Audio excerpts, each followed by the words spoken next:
मेरा नाम है गौरव कुमार और आप सबका स्वागत है लीगल एजुकेशन चैनल में। आज के इस वीडियो में फ्रेंड्स हम लोग बात करने वाले हैं इंडियन पीनल कोड के सेक्शन 1 के बारे में कि सेक्शन 1 क्या कहता है। तो चलिए शुरू करते हैं। सेक्शन 1 कहता है friends, title and extent of operation of this code. इसका लैंग्वेज भी पढ़ लेते हैं। This act shall be called the Indian penal code and shall extend to the whole of India. मतलब कि फ्रेंड्स ये सिर्फ एक्ट इतना कहता है कि ये एक्ट जो है इसको इंडियन पीनल कोड के नाम से बुलाया जाएगा और यह एक्ट पूरे भारत पर लागू होगी। Extend to the whole of India, पूरे भारत पर यह एक्ट लागू होगी। अब फ्रेंड्स हम लोग देखते हैं सेक्शन 2 को, इंडियन पीनल कोड के सेक्शन 2 को। ये क्या कहता है? तो सेक्शन 2 कहता है punishment of offence committed within India. मतलब कि जो भी विद इन इंडिया के भीतर ऑफेंस होगा उसका पनिशमेंट के बारे में सेक्शन 2 बात करता है। इसका लैंग्वेज फ्रेंड्स पढ़ लेते हैं। Every person shall be liable to punishment under this code. मतलब सभी जो पर्सन हैं वो इस कोड के द्वारा पनिशमेंट के लिए लायबल हैं। And not otherwise for the every act or omission contrary to the provisions thereof which shall be guilty within India. जो भी अपराध करेगा इंडिया के भीतर, विद इन इंडिया के भीतर, वो उसको जो पनिशमेंट मिलेगा वो इसी एक्ट के अकॉर्डिंग मिलेगा। ये सेक्शन बस इतना ही बात कहता है। अब देखते हैं फ्रेंड्स सेक्शन 3 को कि सेक्शन 3 क्या कहता है। तो सेक्शन 3 कहता है friends punishment of offence committed behind but which law may be tried within India. इसका लैंग्वेज को पढ़ लेते हैं friends. Any person liable by any Indian law. सभी पर्सन लायबल है, कोई भी पर्सन लायबल है इंडियन लॉ के according to be tried for an offence. जो ऑफेंस करता है committed behind India shall be dealt with according to the provisions of this code for any act committed behind India in the same manner as of such act had been committed within India. ये act friend कहता है कि अगर कोई Indian कहीं बाहर जाकर अपराध करता है तो वो इंडियन भारत के इस एक्ट के अकॉर्डिंग ऑफेंस करता है और उनको इस एक्ट के अनुसार ही पनिशमेंट मिलेगा। ये एक्ट बस इतना ही कहा।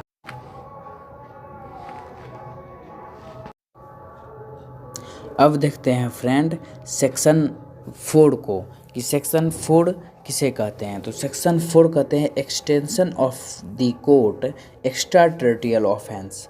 सेम टू सेम बात कहता है फ्रेंड्स, कुछ अंतर है जो कि सेक्शन 2 कह रहा है कि एवरी पर्सन जो है लायबल होगा इस कोड के द्वारा। अगर कोई ऑफेंस करता है तो पनिशमेंट के लिए पनिशेबल होगा।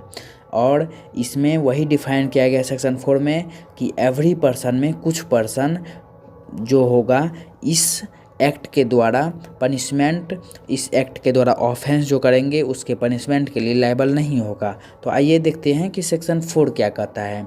The provisions of this code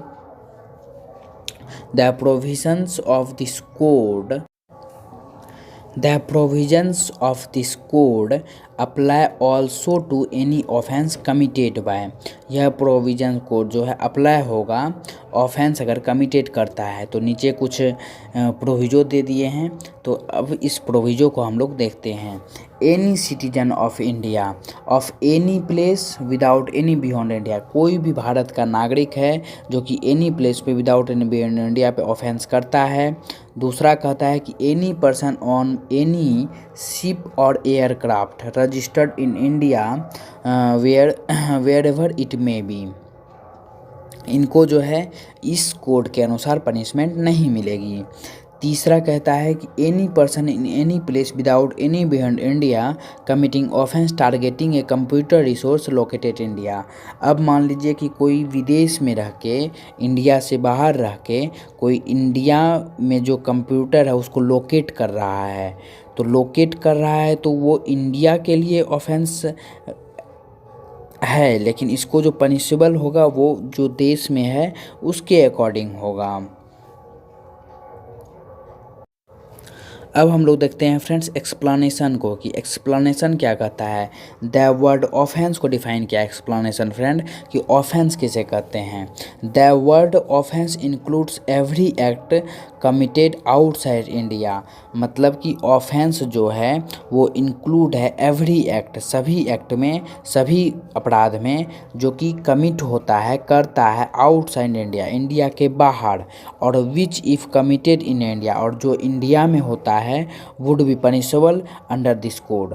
मतलब इंडिया, कोई भी इंडियन है चाहे वो इंडिया से बाहर अपराध करे या इंडिया के अंदर अपराध करे, वो इस कोड के द्वारा पनिशेबल होगा, would be punishable under this code.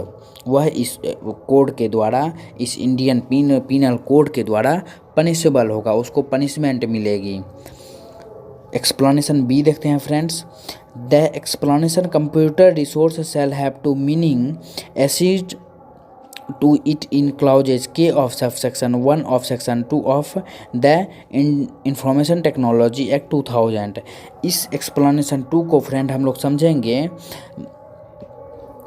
Clauses के और sub section 1 of section 2 of the information technology act 2000 में इस एक्सप्लेनेशन 2 को समझने का प्रयास करेंगे, क्योंकि यहाँ पर भी यही कह रहा है कि इस एक्सप्लेनेशन को वहाँ पर समझेंगे। अब फ्रेंड्स हम लोग इसका इलिस्ट्रेशन भी दिया हुआ है, इलिस्ट्रेशन देख लेते हैं। और इलिस्ट्रेशन एक बार याद रखिएगा फ्रेंड्स, जिस सेक्शन में इलिस्ट्रेशन दिया हुआ है वो सेक्शन बहुत इंपॉर्टेंट होता है। उस सेक्शन को तो पढ़िएगा ही पढ़िएगा, उसको स्किप बिल्कुल भी नहीं कीजिएगा। तो एक इलिस्ट्रेशन है फ्रेंड, उसको हम लोग देख लेते हैं। इलिस्ट्रेशन है कि who is citizen of India committed A murder of Uganda. एक सिटीजन है इंडिया का जो कि कमिट करता है, मर्डर करता है युगांडा में। He can be trade and convict of murder, वो मर्डर के लिए दोषी है इन एनी प्लेस, कहीं भी, चाहे वो युगांडा हो चाहे इंडिया हो, वो मर्डर करता है तो वो मर्डर के लिए दोषी है फ्रेंड्स। ये सेक्शन बस इतना ही कहता है।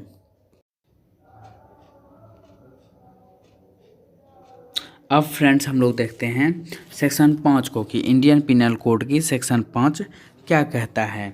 तो इंडियन पिनल कोड के सेक्शन 5 कहता है certain law not be affected by this act, मतलब कुछ जो लॉ है, सर्टन लॉ, ये एक्ट पर अफेक्ट नहीं करता है, अफेक्ट नहीं करता है this act, Indian penal code act पर। इसका लैंग्वेज पढ़ लेते हैं। Nothing in this act shall affect the provisions of any act for punish a mutiny and desertion of officer, कुछ ऑफिसर के द्वारा वो नहीं करता है सोल्जर्स और सेल्जर्स और airman in the service of the government of India of the provision of any special and local law. ये एक्ट फ्रेंड सिर्फ इतना ही कहता है कि कुछ जो लॉ है, कुछ जगह सर्टन लॉ, कुछ लॉ जो है इस पे अफेक्ट नहीं करता है। एग्जाम्पल में फ्रेंड्स एयरमैन पर, और उसके बाद जैसे कि सोल्जर्स पर ये लोग का अपना खुद लॉ होता है। जैसे कि फ्रेंड्स आप लोग देखते होंगे कि अभी जो है वैकेंसी सब निकलती है आफ्टर एलएलबी, जैक की वैकेंसी निकलती है। तो जैक की जो वैकेंसी निकलती है वो जैक के थ्रू जो भी विद्यार्थी, जो भी स्टूडेंट पास होते हैं, जो भी स्टूडेंट को उसमें सफलता मिलती है, वो इंडियन डिफेंस लाइन में ही वो जाके अपना सेवा प्रदान करते हैं। वो लॉ फॉर्म में ही जाते हैं। उसका एक पर्सनल कोर्ट होता है, इसलिए उसके सोल्जर और ऑफिसर जो है उसके साथ एयरमैन, ये लोग के साथ ये एक्ट, इंडियन पिनल कोड, ये लॉ अप्लीकेबल नहीं होगा फ्रेंड्स, क्योंकि वो लोग का एक अपना लॉ है। इसीलिए ये एक्ट के साथ वो अप्लीकेबल नहीं होगा। आज के वीडियो में बस इतना ही फ्रेंड्स। मिलते हैं कल नेक्स्ट वीडियो में चैप्टर 2 के साथ। ये था चैप्टर 1 इंट्रोडक्शन था आईपीसी का, जो मैंने आप लोगों को करवा दिया है। चैप्टर 2 में मिलेंगे कल जनरल एक्सप्लेनेशन के साथ। तब तक मेरे चैनल को आप सब्सक्राइब कर लीजिए, बेल आइकन को प्रेस कर लीजिए, ताकि जब भी मैं अपना न्यू वीडियो अपलोड करूं सबसे पहले नोटिफिकेशन आपको ही मिले। तब तक के लिए good night, take care, bye bye friends.